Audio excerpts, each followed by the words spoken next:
Abuu Hureeraan akkas jechuun nuuf odeessan. Nabiyyiin akkana jedhan. Yeroo iyyan daanqoo dhageessanii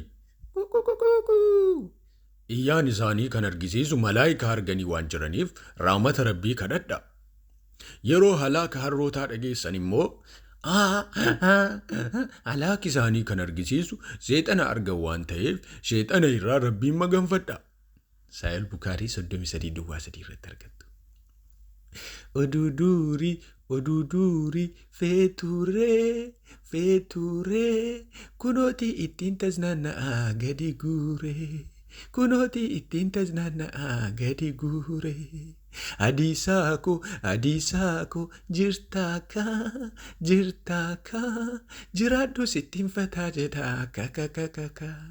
Jiraadhu sittiin fataa jedhaa kakakakaka. Abdullaan immoo akkas jechuun nuuf gabaasan. Waa'ee namicha tokko nabiyyii duratti akkana jechuun dubbatame. Hanga ganamaatti rafuu akka itti fufee fi salaatuuf akka hin kaane itti himame. Nabiyyiinis akkana jedhan. Seexanni gurra isaa keessatti fincaa'e jedhan. Jarana seexanni gurra keessan keessatti akka hin fincoofne hirribarraa of eeggadha. Saayil Bukaarii 1144 bara kan jettu kun dogongora. Oduu durii feeturee kunooti ittiin tasnaanna'aa gadi guuree. Adiisaako jirtaaka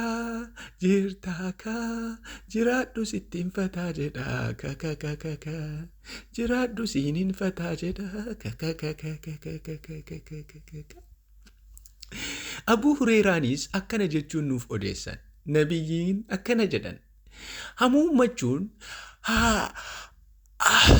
Hamuummachuun seexana irraa waan ta'eef namni tokko isin keessaa yoo hamuummate hamma danda'ametti hamuummuusaa sakatta'uu qaba. Sababiin isaas namni tokko yeroo hamuummuuf yeroo jedhu seexanni itti kolfa waan ta'eef. Saayil Bukaarii 32:89 irraa. Oduu durii feeturee kunooti ittiin tasnaanna'aa gadi guuree.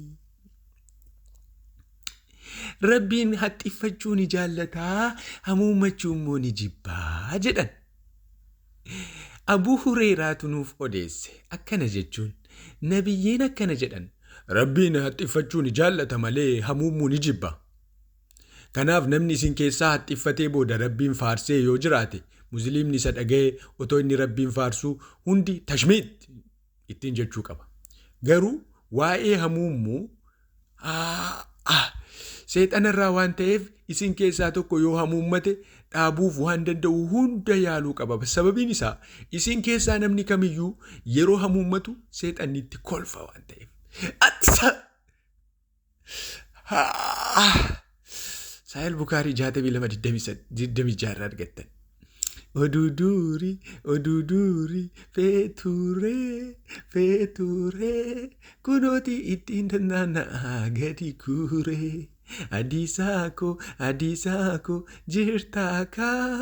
jirtaaka jiraadhu sittiin tasnaanna'aa kakakakaka. Abuu Qatadaan immoo akkas jechuun nuuf gabaasan. Rasuulli akkana jedhan. Abjuun gaariin dhugoome rabbiin biraa. Abjuun badaan immoo seexanarraa waan ta'eef namni tokko keessan abjuu badaa yoo arge seexana irraa rabbiin maganfachuu qaba. Bitaa irratti tufuu qaba. Sababni isaas abjuun hamaan isa hin miidhu. Saayil Bukaarii 69:86. Oduu durii feeturee kunooti ittiin tasnaanna'aa gadi guuree. Oduu durii feeturee kunooti ittiin fataa jedhaa gadi guuree. Abuu Hureeraan akkas jechuun nuuf odeessan. Nabiyyiin akkana jedhan. Isin keessaa namni tokko hirribarraa ka'ee wudu'aa yoo raawwate funyaansaa bishaan keessa kaa'ee booda si'a 3 afuufuudhaan dhiqachuu qaba. Sababni isaas seexanni halkan guutuu funyaan isaa gubbaa keessa waan tureef. Saayil Bukaarii 32:95 irratti. Oduu durii feeturee funyaan keessan sirriitti dhiqaa jiran yookiin immoo sooftii keessa kaawwadhaatii bulaa galgala.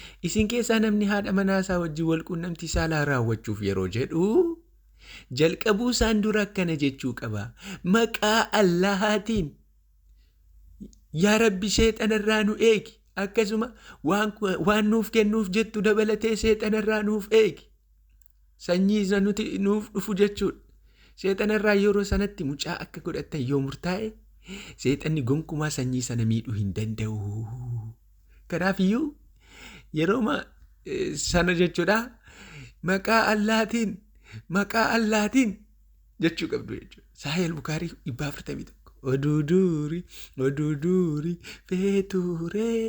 feeturee kunootii ittiin fataa jedhaa gadi guuree kunootii ittiin fataa jedhaa gadi guuree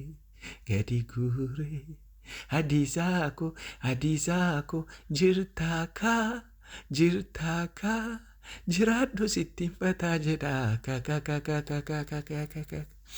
Ibnu Abbaas akkana jechuun gabaasan. Nabiyyiin keenya akkana jedhan yeroo nyaattan hanga arraabdanitti yookiin nama biraa